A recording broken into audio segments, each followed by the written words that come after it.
नीते बदो मांडी घाल के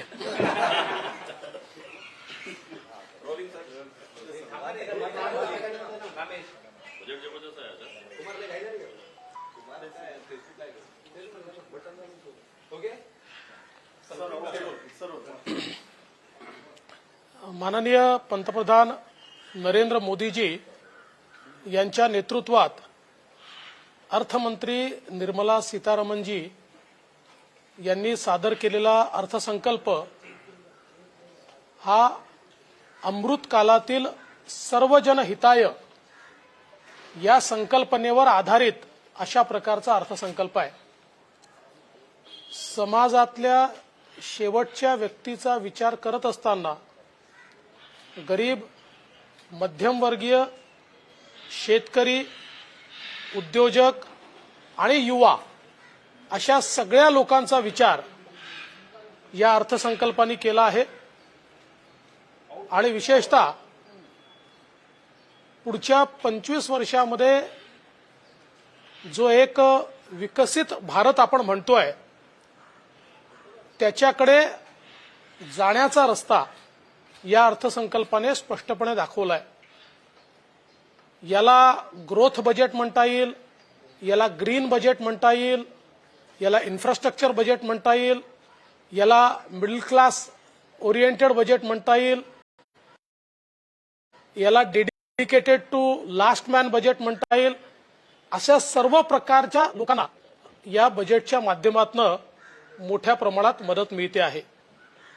विशेषतः 10 लाख कोटी रुपयाची इन्फ्रास्ट्रक्चरवरची गुंतवणूक ही देशामध्ये मोठ्या प्रमाणात रोजगार निर्मिती करणारी आहे आणि आपण बघितलं असेल की 27 कोटी लोक ईपीएफओच्या अंतर्गत येणं म्हणजे गेल्या 8 वर्षात फॉर्मल सेक्टरमध्ये वाढलेला रोजगार हा स्पष्टपणे दिसतोय आणि या इन्फ्रास्ट्रक्चर इन्व्हेस्टमेंटमुळे प्रचंड मोठा फायदा होणार आहे आणि त्यातही विशेषतः राज्यांना 50 वर्षाचं इंटरेस्ट फ्री लोन हे जे काही इन्फ्रास्ट्रक्चरमध्ये मिळणार आहे त्याच्यामुळे राज्यांना देखील आपलं पायाभूत सुविधांवरची गुंतवणूक वाढवण्याकरता एक प्रचंड मोठी मदत मिळणार आहे। विशेषतः शेती क्षेत्रामध्ये प्रचंड मोठी गुंतवणूक तर होतेच आहे, पण त्यासोबत नॅचरल फार्मिंग यावर दिलेला भर हा अत्यंत महत्त्वाचा। 1 कोटी शेतकऱ्यांना नॅचरल फार्मिंगकडे वळवणं म्हणजे नैसर्गिक शेतीच्या माध्यमातून आज जी काही जमिनीचा नाश होतोय तो थांबवून त्याचा जो जलवायू परिवर्तन यावर इफेक्ट होतोय तो देखील थांबवण्याचा एक प्रयत्न या माध्यमातून होणार आहे आणि पहिल्यांदा सबसिडीच्या पलीकडचा विचार करून, सबसिडी तर आहेच पण त्याच्या पलीकडचा विचार करून डिजिटल आणि टेक्नॉलॉजीचा वापर हा आपल्याला फार्मिंगमध्ये कसा आणता येईल, शेती क्षेत्रात कसा आणता येईल, तंत्रज्ञान कसं आणता येईल याचा प्रयत्न या संपूर्ण बजेटने केला आहे। महाराष्ट्राकरता तर ज्या प्रकारे सहकार क्षेत्राला या बजेटने महत्त्व दिलेलं आहे ते अत्यंत महत्त्वाचं आहे। आता आमच्या ज्या पॅक्स असतील, ज्या आमच्या प्राथमिक कृषी पतसंस्था आहेत यांना मल्टीपर्पज सोसायटीचा दर्जा मिळतोय। याचा अर्थ असा आहे की गाव पातळीवर आता सहकार मजबूत होणार आहे। त्यांना 20 प्रकारच्या वेगवेगळ्या योजनांमध्ये आता प्राथमिकता मिळणार आहे। म्हणजे आमच्या पॅक्स आता कोल्ड स्टोरेज पासून तर पेट्रोल पंपापर्यंत कुठलेही काम करू शकतील अशा मल्टीपर्पज सोसायटी झाल्यामुळे स्थानिक स्तरावर रोजगार देखील वाढणार आहे। महाराष्ट्राच्या दृष्टीनं आणि विशेषतः साखर धंद्याच्या दृष्टीनं सगळ्यात महत्त्वाची घोषणा जर काही असेल तर मागच्या काळात माननीय नवीन सहकार मंत्री अमितभाई शहा यांनी पुढाकार घेऊन 2016 नंतरचा इन्कम टॅक्स हा रद्द केला होता पण 16च्या आधीचा इन्कम टॅक्सचं काय, असा प्रश्न होता. आजच्या बजेटमध्ये अत्यंत महत्वाची घोषणा केली आहे. 2016 पूर्वीचं केन पेमेंट किंवा FRPचं पेमेंट हे एक्सपेंडिचर धरण्याचा निर्णय झालाय. त्यामुळे ते एक्सपेंडिचर झाल्याबरोबर इन्कम टॅक्स या ठिकाणी लागणार नाही. म्हणजे महाराष्ट्रातल्या आणि देशातल्या, पण प्रामुख्याने महाराष्ट्रातल्या आमच्या सगळ्या साखर कारखान्यांचा जो जुना इन्कम टॅक्स आहे 10,000 कोटी रुपयाचा, तो आता त्यांना भरावा लागणार नाही. त्यामुळे साखर उद्योगाला सगळ्यात मोठा बूस्ट, सगळ्यात मोठा फायदा हा मोदी सरकारने घेतलेला आहे. मी महाराष्ट्राच्या वतीनं माननीय पंतप्रधान नरेंद्र मोदीजी, निर्मला सीतारामनजी आणि विशेषतः याकरता पुढाकार घेणारे देशाचे सहकारिता मंत्री अमितभाई शहा यांचे मनापासून आभार मानतो. खरं म्हणजे इतक्या मोठ्या प्रमाणात या बजेटने वेगवेगळ्या प्रकारच्या क्षेत्राला मदत केलेली आहे. प्रामुख्याने इन्कम टॅक्सच्या संदर्भात हे बजेट मध्यमवर्गीयांचं एस्पिरेशन पूर्ण करणारं बजेट आहे. अनेक वर्षापासूनची जी मागणी होती, आज इन्कम टॅक्सच्या एक्झम्पशनची स्लॅब ही 5 लाखावरनं 7 लाखावर नेण्यात आली आहे. आणि त्याच्याही पलीकडे अशा प्रकारचे एक्झम्पशन देण्यात आले आहेत की ज्याचं इन्कम 9 लाख रुपये आहे त्याला केवळ 45,000 रुपये इन्कम टॅक्स भरावा लागणार आहे. ज्याचं इन्कम 15 लाख रुपये आहे त्याला केवळ 1.5 लाख रुपये इन्कम टॅक्स भरावा लागणार आहे.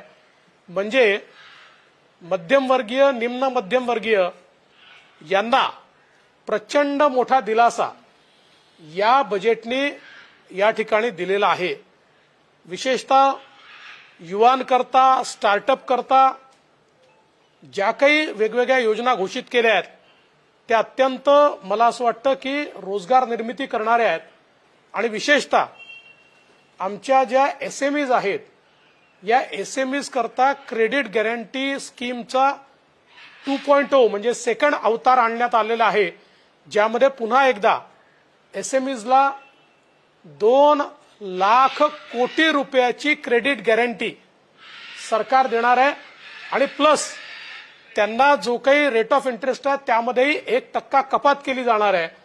त्यामुळे सूक्ष्म, मध्यम आणि लघु उद्योग जे आपले आहेत, जे सर्वात जास्त एम्प्लॉयमेंट जनरेट करतात, त्यांना मोठा फायदा होणार आहे. आणि विशेषतः कोविड काळामध्ये ज्यांचं फेलियर झालं अशा लोकांना त्यांची जी अडकलेली रक्कम आहे सरकारकडे, त्याच्या 90% पैसे परत करण्याचा निर्णय हा सरकारने घेतलाय. त्यामुळे कोविडमध्ये ज्यांचं फेलियर झालं असे उद्योग आता पुन्हा उभे राहणार आहे. ही देखील एक अत्यंत, मला असं वाटतं, महत्वाची गोष्ट ही या ठिकाणी आपल्याला पाहायला मिळणार आहे. यासोबत जवळजवळ 157 नर्सिंग कॉलेजेस हे सुरू करण्याचा जो काही निर्णय आहे हा देखील अत्यंत महत्वाचा आहे. याचं कारण आपल्याला हेल्थ सेक्टरमध्ये जे एक्सपान्शन करायचं आहे, त्या एक्सपान्शनमध्ये जोपर्यंत हेल्थ सेक्टरमधली मॅनपॉवर, ह्युमन रिसोर्स आम्ही तयार करत नाही तोपर्यंत आपण ते करू शकत नाही. महाराष्ट्राकरता आणि देशाकरता अजून एक महत्वाची घोषणा आहे की 2047 पर्यंत सिकल सेलचं निर्मूलन करायचं, हा कार्यक्रम सुरू झालेला आहे. विशेषतः महाराष्ट्रातल्या आदिवासी क्षेत्रामध्ये हा सिकल सेल नावाचा आजार मोठ्या प्रमाणात आहे आणि त्याच्या निर्मूलनाची घोषणा ही अत्यंत महत्वाची आहे. जे आमचे प्रिमिटिव्ह ट्राइब्स आहेत त्यांच्याकरता जी योजना तयार करण्यात आलेली आहे, ही योजना देखील मला असं वाटतं अत्यंत महत्वाची आहे. आदिवासी विकासाकरता त्यांच्याकरता घर असेल, पिण्याचं पाणी असेल, इलेक्ट्रिसिटी असेल, एम्प्लॉयमेंट असेल, अशी सर्वसमावेशी अशा प्रकारची ही योजना या ठिकाणी तयार करण्यात आली आहे की ज्याच्यामध्ये एक मोठा फायदा आमच्या आदिवासी विभागामध्ये होईल. यासोबत विशेषतः SC, ST आणि OBC यांच्याकरता ज्या काही योजना तयार करण्यात आलेल्या आहेत त्याच्यावर खूप मोठ्या प्रमाणात निधी देण्यात आलेला आहे. आणि म्हणून मला असं वाटतं की यावेळेचं हे जे बजेट आलेलं आहे हे अत्यंत सर्वजन हिताय अशा प्रकारचं बजेट आहे. बऱ्याच गोष्टी सांगण्यासारख्या आहेत, पण संध्याकाळी मी याच्यावर एक भाषण देखील करणार आहे, त्या उर्वरित गोष्टी सांगेन. मात्र मी पुन्हा एकदा देशाचे पंतप्रधान माननीय नरेंद्र मोदीजी आणि फायनान्स मिनिस्टर निर्मला सीतारमणजी यांचे मनापासून आभार मानतो. अभी आदरणीय प्रधानमंत्री नरेंद्र मोदी जी के नेतृत्व में हमारी वित्त मंत्री निर्मला सीतारमण जी ने जो बजट पेश किया, मैं ऐसा कहूंगा यह अमृत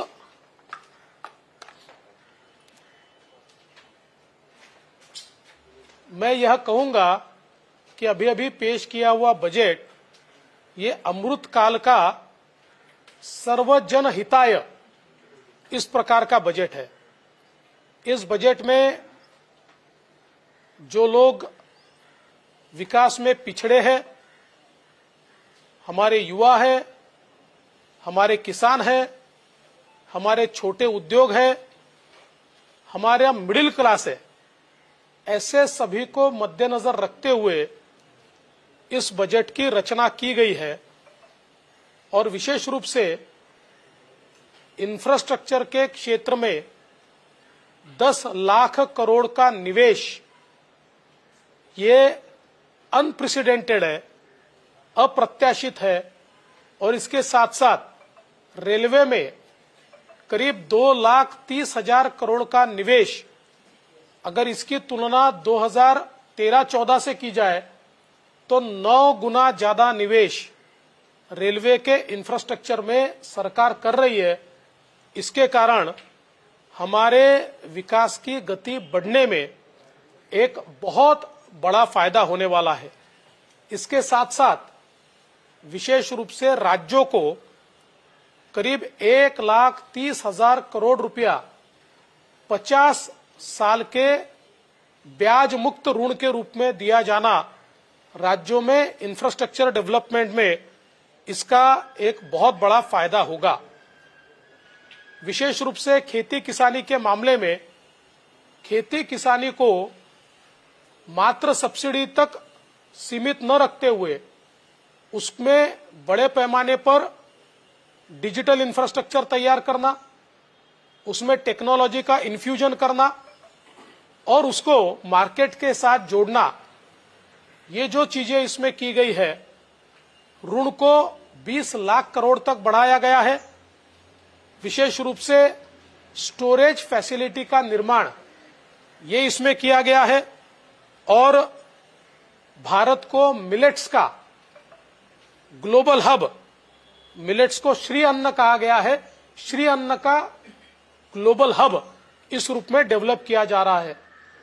गरीबों के लिए ये भी बहुत खुशी की बात है कि प्रधानमंत्री अन्न सुरक्षा योजना, जिसमें 80 करोड़ लोगों को मुफ्त में अनाज दिया जाता है, इसको भी 1 साल के लिए एक्सटेंशन दिया गया है, जो बहुत ही स्वागत योग्य है.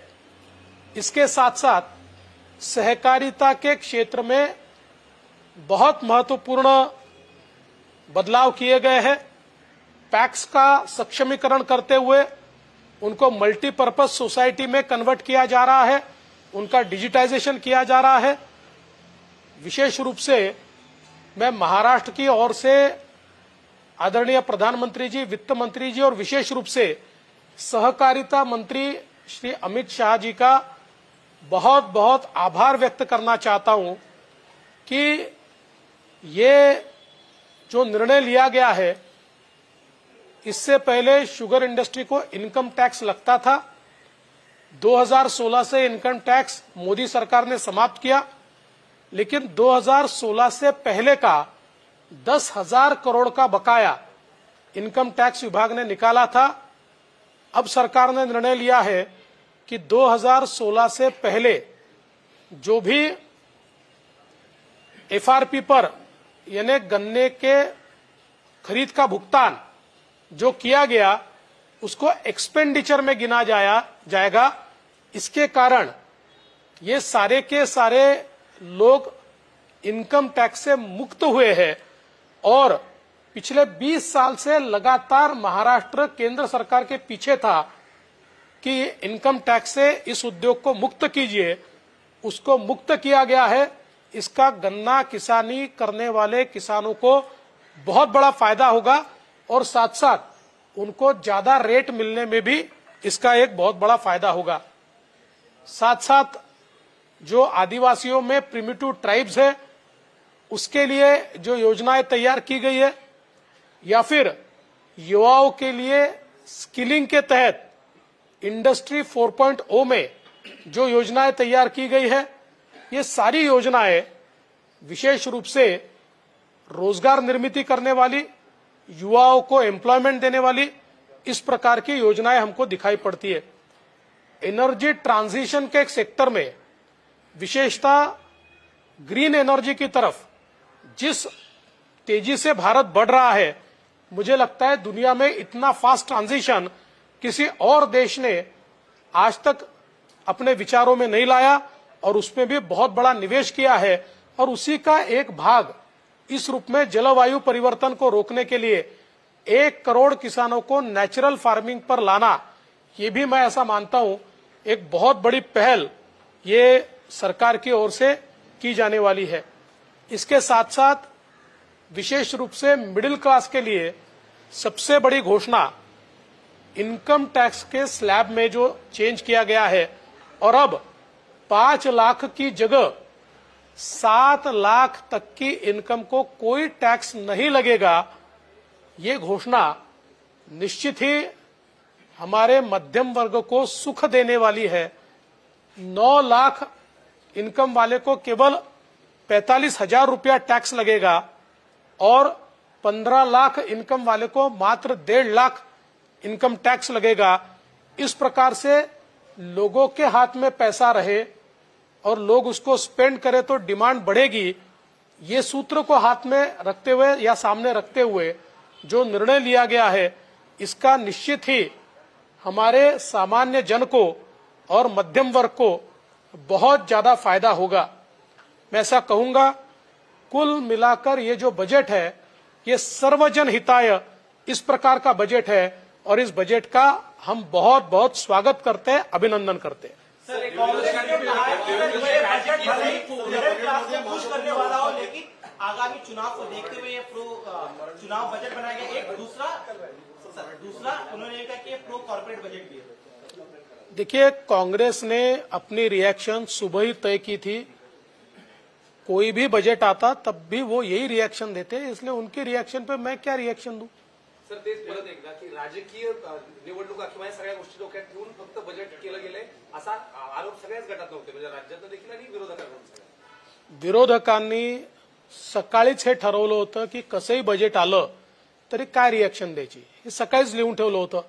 तीच स्क्रिप्ट ते वाचतायत। त्यांनी बजेट बघितलंही नाही, त्याचा अभ्यासही केला नाही, बजेटच्या मेरिटवर देखील ते बोलत नाहीत, कारण मेरिट त्यांना पाहिजेच नाहीयेत। त्यांनी सकाळी जी रिएक्शन ठरवली तीच रिएक्शन त्यांना इको करायची आहे, म्हणून त्यांच्या रिएक्शनवर मी रिएक्शन द्यावी एवढा त्या रिएक्शन मध्ये दमच नाहीये। कलेक्शनवरून तुम्ही सांगितलं की रोजगारांचं वाढलेलं आहे, पण मागच्या 2 वर्षात सगळ्यात जास्त रोजगार अनऑर्गनाइज सेक्टर मधून गेलेले होते, त्याची आकडेवारी मात्र अजून पुढे आलेली नाही। आणि यात सगळ्यात महत्वाचं म्हणजे की जो लास्ट इयर जो प्रॉमिस केलेला एम्प्लॉयमेंटचा जनरेशन एक्सपेक्टेड रेट होता तो गाठण्यात सरकारला अपयश आलं असं वाटत नाही का यावर? पहिली गोष्ट तर ईपीएफओ मध्ये 27 कोटीचं रजिस्ट्रेशनचा अर्थच असा आहे की इन्फॉर्मल सेक्टरमधनं फॉर्मल सेक्टरमध्ये एम्प्लॉयमेंट वाढते आहे। आपण बघा 2013-14 आपल्या ईपीएफओ मध्ये फार तर 3 ते 4 कोटी रजिस्ट्रेशन होते, तिथपासून 27 कोटीवर आलोय। दुसरं असं आहे की आता जे एम्प्लॉयमेंटचे आकडे देखील जाहीर झाले आहेत ते बघितल्यानंतर कोविडच्या काळानंतर जगाच्या सगळ्या देशांच्या तुलनेमध्ये सर्वात fast formal sector employment create करणारा देश आपला भारत आहे। त्यामुळे मला असं बिलकुल वाटत नाही, उलट आता तर जे बजेट दिलंय या बजेटमुळे मोठ्या प्रमाणात एम्प्लॉयमेंट वाढणार आहे। बजट में भी उनके लिए बड़ा प्रावधान किया गया है। आपको लगता है सर आपको मराठी कर युवा वर्गासाठी मोठी घोषणा केली की ज्या युवा परदेशामध्ये जायचंय. 30 आंतरराष्ट्रीय कौशल्य विकास केंद्र स्थापन केली जाणार आहेत. त्यामध्ये महाराष्ट्रात जास्तीत जास्त ही कौशल्य विकास केंद्र मिळावीत यासाठी काही वेगळे प्रयत्न केले जाणार आहेत का? तसंच दुसरा प्रश्न, सिकल आजारा संदर्भात एक मोठी घोषणा केली आहे. महाराष्ट्रामध्ये सिकल आजारावरती उपचार आहेत, मात्र खूप महाग उपचार आहेत. तर ते उपचार कमी करण्यासाठी म्हणजे मुंबई पालिका असेल किंवा इतर महानगरपालिका क्षेत्रामध्ये काही तसं. सिकल सेल ॲनिमिया हा विशेषतः अनुसूचित जनजातीच्या लोकांमध्ये आणि काही प्रमाणात अनुसूचित जातीच्या लोकांमध्ये हा विशेषतः दिसतो. आणि हे खरंच आहे की याची ट्रीटमेंट सगळीकडे अवेलेबल नाही, ती खर्चिक आहे. आणि म्हणूनच आता त्याच्या संपूर्ण उच्चाटनाचं मिशन हे केंद्र सरकारने या बजेटमध्ये घोषित केलं आहे. आणि मला असं वाटतं की यामुळे आणि त्याच्याकरता मोठ्या प्रमाणात राशी देण्यात आली आहे, त्यामुळे निश्चितपणे एक मोठा परिणाम त्याचा हा आपल्याला दिसून येईल आणि अत्यंत स्वागतार्ह आहे. आणि त्यासोबत एम्प्लॉयमेंट वाढवण्यावर खूप मोठ्या प्रमाणात जोर देण्यात आलेला आहे, हे देखील महत्वाचं आहे. आता यापैकी किती केंद्र महाराष्ट्राला मिळतील हे आपल्याला पुढे कळेल. विशेषतः म्हणजे काही विरोधक हे सकाळपासून लिहूनच आले असतील, महाराष्ट्राला काही मिळालं नाही, महाराष्ट्राला काही मिळालं नाही. त्यांना एवढंच सांगू इच्छितो की बजेटची फाईन प्रिंट जी आहे त्याच्यामध्ये महाराष्ट्राला काय मिळालं हे कळतं. अलीकडच्या काळामध्ये बजेटमध्ये स्टेट वाईज घोषणा करणं बंद झालेलं आहे. बजेटच्या फाईन प्रिंटमध्ये ते असतं. त्यामुळे न वाचता कृपया ही रिएक्शन देऊ नका, हे आधीच विरोधकांना सांगून देतो. सर मिडिल क्लास को बड़ी राहत दी गई है. आपका कोर वोटर भी बीजेपी का मिडिल क्लास है. आपको लगता है कि अब वो और ज्यादा आपको साथ देगा जो साथ में नहीं? देखिए, बीजेपी का वोटर हर क्लास में है, चाहे वो गरीब हो, चाहे निम्न मध्यम वर्गीय हो, चाहे मध्यम वर्गीय हो, सारे लोग बीजेपी को वोट करते हैं. इसलिए मैंने वापस कहा कि हाँ, जरूर मध्यम वर्गीयों को एक बहुत बड़ी राहत इनकम टैक्स की स्लैब से दी गई है. लेकिन कुल मिलाकर आप बजट देखेंगे तो ये बजट सर्वजन हिताय है. समाज के सभी वर्गों को इस बजट ने राहत दी है. बड़ा निवेश करने की बात इस बजट में की गई है. आपको क्या लगता है जो कोविड काल में जो पीछे रह गए तब और ज्यादा देश की प्रगति में साथ होगा? मैं ऐसा मानता हूं कि जिस प्रकार का इंफ्रा स्पेंड हम कर रहे हैं, 10 लाख करोड़, ये कभी भारत कर सकता है ऐसा हमने सोचा नहीं था. और 3.2% ऑफ द जीडीपी हमने पिछले साल खर्चा किया है, जो मैं ऐसा मानता हूं किसी भी विकसनशील अर्थव्यवस्था के लिए 3% के ऊपर इंफ्रास्ट्रक्चर स्पेंडिंग करना ये अप्रत्याशित है, अनप्रेसिडेंटेड है. और मुझे लगता है अब उससे भी आगे हम लोग बढ़ रहे हैं. और कुल मिलाकर हम राज्यों को भी जो इंफ्रास्ट्रक्चर स्पेंडिंग के लिए केंद्र से पैसा देते हैं उसका विचार करें तो 4% से ऊपर इंफ्रास्ट्रक्चर स्पेंडिंग बढ़ रहा है.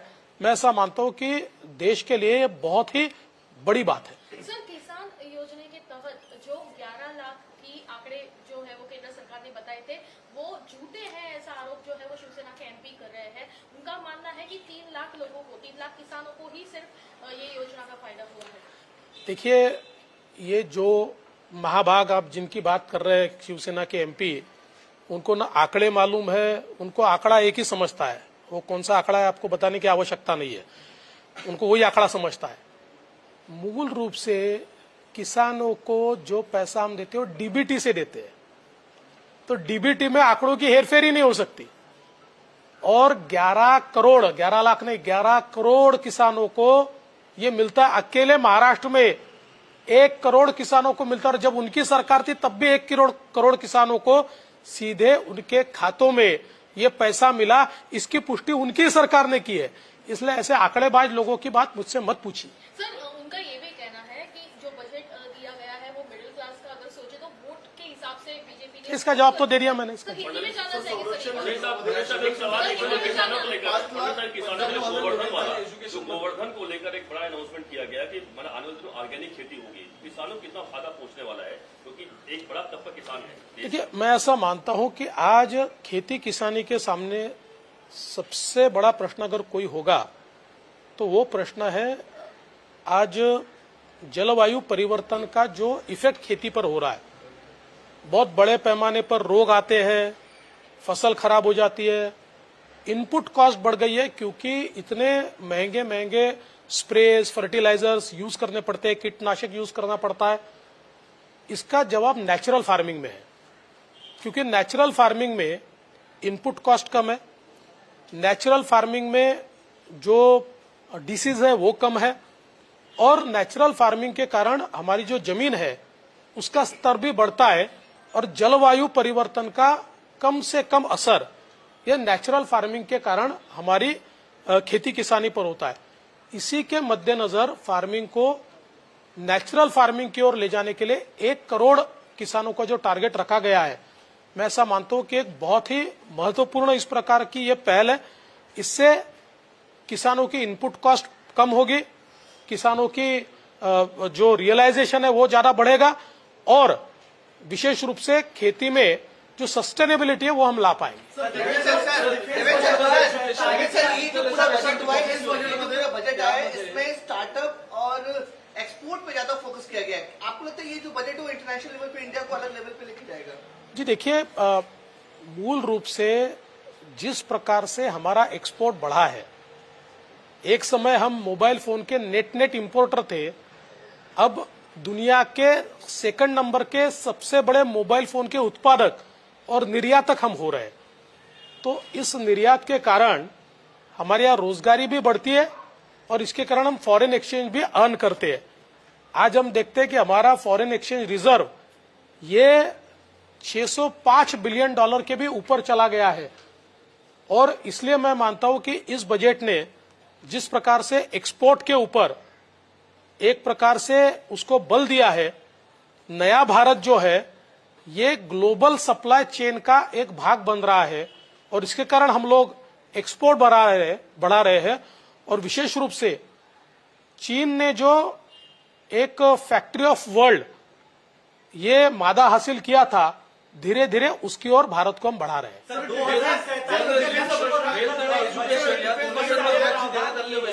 2047 के इसके पहले होता था कि कोई भी सरकार को तत्कालिक गेन के बारे में सोचती थी, क्या अब यहाँ से आगे यही माना जाए कि कोई भी बजट होगा वो लॉन्ग टर्म प्रोसेस को देखते? देखिए, बजट 1 साल का होता है, लेकिन उसका असर सालों तक होता है। इसलिए कभी भी बजट करते समय उसको अगले 10 साल में उसका परिणाम क्या होगा इसका विचार किया जाना चाहिए। लेकिन मोदी जी बहुत आगे की सोचते हैं।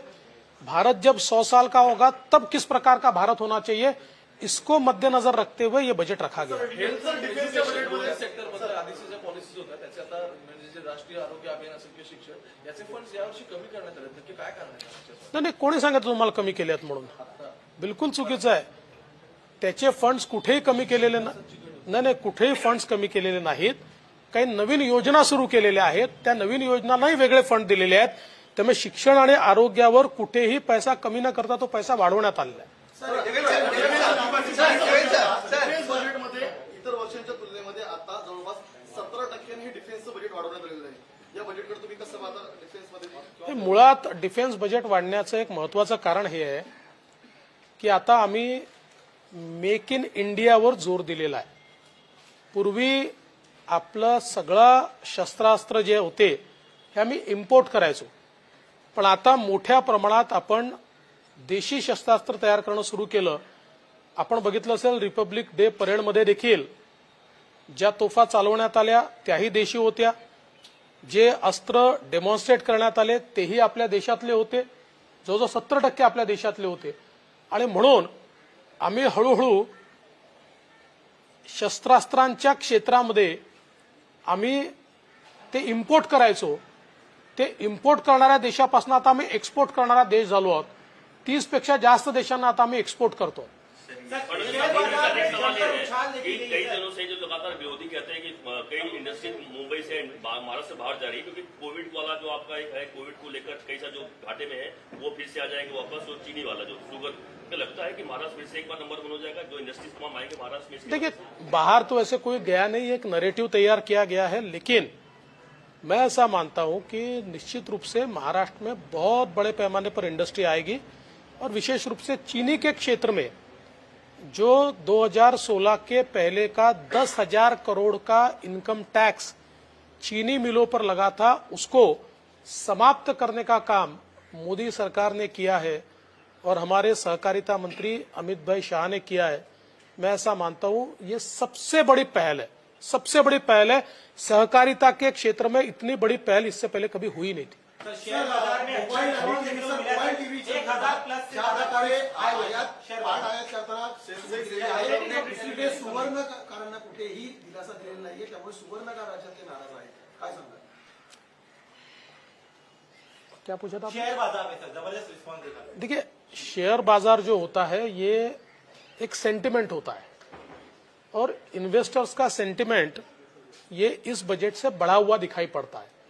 और विशेष रूप से इनकम टैक्स के स्लैब में जो अंतर होता है उसके कारण एक डिस्पोजेबल इनकम ये जब सामान्य व्यक्ति के हाथ में आती है तो उसको वो खर्चा करता है तो उससे चीजों की डिमांड बढ़ती है, तो उससे इंडस्ट्री को भी एक फायदा होता है। तो इसलिए जब इस प्रकार का कोई एक बजट आता है और विशेष रूप से इंफ्रास्ट्रक्चर के क्षेत्र में 10 लाख करोड़ का निवेश, ये 32 कोर इंडस्ट्री को बूस्ट देता है। 32 कोर इंडस्ट्री इससे बूस्ट होती है, तो मुझे लगता है कि इसके कारण इसका भी बहुत बड़ा फायदा होता है। सर डिफेंस को इस बार 13% ज्यादा पिछले साल से दिया गया है। इसको हिंदी में पूरा डिसाइड कीजिए कि जिस तरह से मेक इन इंडिया का प्रोसेस चला और ये जो मैसेज है वो पाकिस्तान में चाइना को किस तरह से आप देखने जाएगा? देखिए, पहली बात तो यह है कि भारत ने जो हमारा डिफेंस कैपेबिलिटी है उसमें मेक इन इंडिया में बहुत बड़ी पहल मोदी सरकार में की है और आज हम बहुत ज्यादा वाइटल हमारा जो शस्त्रास्त्र है उसको आर्म्स एंड एम्युनिशन को भारत में तैयार कर पा रहे हैं। रिपब्लिक डे परेड में हमने देखा 70% जो हमारे शस्त्रास्त्र शोकेस किए गए थे वो मेक इन इंडिया थे और मुझे ऐसा लगता है कि अब भारत एक शस्त्र संपन्न और मजबूत देश के रूप में उभर रहा है और आज तक आर्म्स एंड एम्युनिशन का नेट इंपोर्टर भारत अब आर्म्स एंड एम्युनिशन को एक्सपोर्ट भी कर रहा है। ये भी बहुत महत्व की बात है। मुझे लगता है देश को प्राथमिकता देना, देश की सुरक्षा को प्राथमिकता देना, ये इसमें से हमारे सामने आता है। Okay, thank you. Thank you.